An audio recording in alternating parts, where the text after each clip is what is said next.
तो last video में हम लोगों ने देखा था units, fundamental unit, derived unit, फिर मास और वेट के बारे में।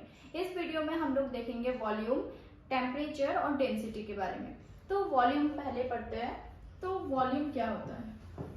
वॉल्यूम कोई भी 3 डायमेंशनल फिगर कितना स्पेस ऑक्युपाई करता है, कोई भी 3 डायमेंशनल स्पेस कितना स्पेस ऑक्युपाई कर रहा है, उसी को हम लोग क्या बोलते हैं? वॉल्यूम। कितना अमाउंट ऑफ सब्सटेंस एक 3 डायमेंशनल बॉडी ऑक्युपाई कर रहा है, ठीक है। मतलब ये जो वॉल्यूम होगा, वॉल्यूम मतलब ये होता है उसका 3 डायमेंशनल फिगर होगा, मतलब लेंथ, ब्रेथ और हाइट रहेगा। मतलब लेंथ, ब्रेथ और हाइट रहेगा। इसका फॉर्मूला क्या हो जाएगा? Volume equal to L into B into H, मतलब लेंथ, ब्रेथ और हाइट। अब तीनों ही लेंथ है तो हम लोग क्या करते हैं? L into L into L, इसका मीन्स L क्यूब। अब इसका ऐसा यूनिट पे जाते हैं। तो ऐसा यूनिट क्या होता है? वॉल्यूम का ऐसा यूनिट क्या होता है? वॉल्यूम का ऐसा यूनिट, लेंथ का ऐसा यूनिट क्या होता है? मीटर। तो लेंथ लेंथ लेंथ मतलब 3 बार लेंथ है तो मीटर क्यूब हो जाएगा, ठीक है। इसका सीजीएस यूनिट क्या होगा? मीटर का सीजीएस यूनिट क्या होता है? सेंटीमीटर। तो सेम वही होगा, सेंटीमीटर क्यूब, ठीक है। तो ये हो जाता है वॉल्यूम। अब हम लोग पढ़ेंगे डेंसिटी के बारे में। डेंसिटी क्या होता है? कोई भी ऑब्जेक्ट, कोई भी सॉलिड हो, लिक्विड हो, गैस हो, कोई भी मैटर कितना क्लोजली पैक्ड है, उनके पार्टिकल्स कितना टाइटली पैक्ड है या कितना लूजली पैक्ड है, उसी को कौन बताता है या फिर कौन रिप्रेजेंट करता है? डेंसिटी। तो ये कोई एक सॉलिड है जिसका डेंसिटी इतना है, ये कोई एक मैटर है जिसका डेंसिटी इतना है। पार्टिकल जितना क्लोजली पैक्ड होगा डेंसिटी उतना हाई होगा, पार्टिकल जितना लूजली पैक्ड होगा डेंसिटी उतना ही कम होगा। डेंसिटी का और एक डेफिनेशन क्या है? मास पर यूनिट वॉल्यूम। तो क्या होता है? मास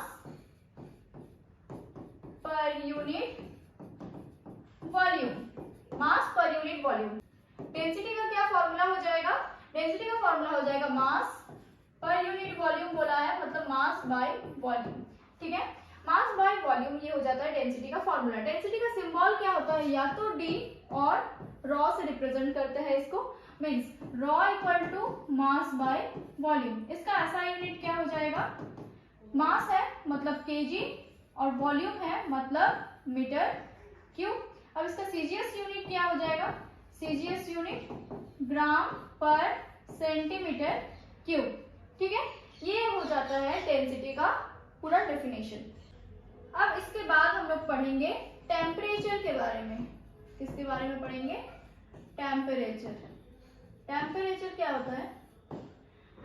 टेम्परेचर मतलब किसी भी बॉडी का हॉटनेस और कोल्डनेस को मेजर करने के लिए जो स्केल्स का यूज करते हैं या फिर जो यूनिट का यूज करते हैं वो हो जाता है टेम्परेचर।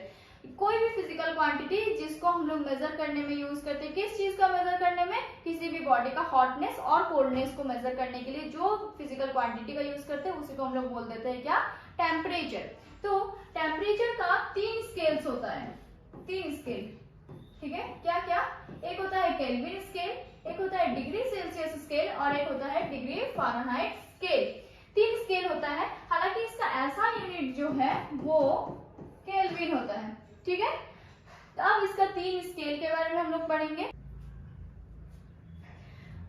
तो डिग्री सेल्सियस जो है वो 0 डिग्री सेल्सियस टू कितना 100 डिग्री सेल्सियस तक रिप्रेजेंट करता है। डिग्री सेल्सियस 0 डिग्री सेल्सियस से लेकर 100 डिग्री सेल्सियस तक रिप्रेजेंट करता है। इसके बाद हम लोग 2 रिलेशन के बारे में पढ़ेंगे। किस किस का रिलेशन? एक होता है फ़ारेनहाइट के साथ डिग्री सेल्सियस का रिलेशन और एक है केल्विन के साथ डिग्री सेल्सियस का रिलेशन। तो फ़ारेनहाइट के साथ रिलेशन क्या है? Degree Fahrenheit equal to 9/5 degree Celsius plus 32 अगर हम लोग कर देंगे तो वो निकल जाएगा फ़ारेनहाइट। मतलब हम लोग को अगर कोई एक न्यूमेरिकल दिया जाए जिसमें फ़ारेनहाइट दिया रहे और बोले डिग्री सेल्सियस में चेंज करें तो आसानी से इस मेथड से या फिर इस फॉर्मूला से हम लोग कर लेंगे।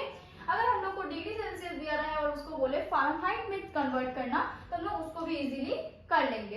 इसके बाद केल्विन से लेकर डिग्री सेल्सियस को कन्वर्ट करना है।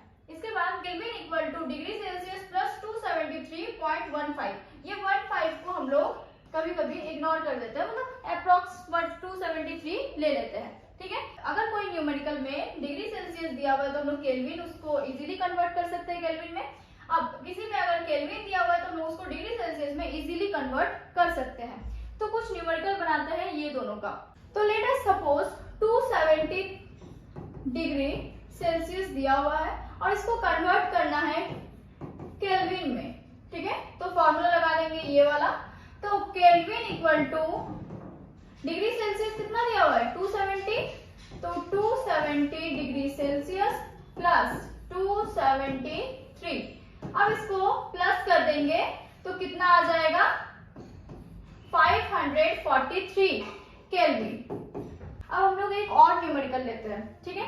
क्या 50 डिग्री सेल्सियस टू केल्विन, इसको भी डिग्री सेल्सियस में बैठाएंगे, मतलब K इक्वल टू 50 को पुट कर देंगे डिग्री सेल्सियस में प्लस 273। तो 50 डिग्री सेल्सियस और 273 को प्लस करेंगे तो कितना आ जाएगा 323। तो अब और एक क्वेश्चन सॉल्व करते हैं। 52 डिग्री फ़ारेनहाइट है, उसको चेंज करना है या फिर कन्वर्ट करना है हम लोग को डिग्री सेल्सियस में। ये फॉर्मूला लगा देंगे तो क्या होगा 52 degree Fahrenheit equal to 9/5 degree Celsius plus 32। अब ये जो 52 है ये 32 है, इसको 52 से माइनस करेंगे, मतलब 52 minus 32 equal to 9/5 degree Celsius. कितना आ जाएगा 20 इक्वल टू 9/5 है, 9/5 डिग्री सेल्सियस। अब इसको इधर लेके आएंगे तो 20 into 5/9 degree equal two degree Celsius. अब इसको कैलकुलेट कर लेंगे तो आ जाएगा हम लोग का टोटल आंसर 100/9, ठीक है। तो ऐसे करके बहुत सारे न्यूमेरिकल्स हम लोग सॉल्व कर सकते हैं।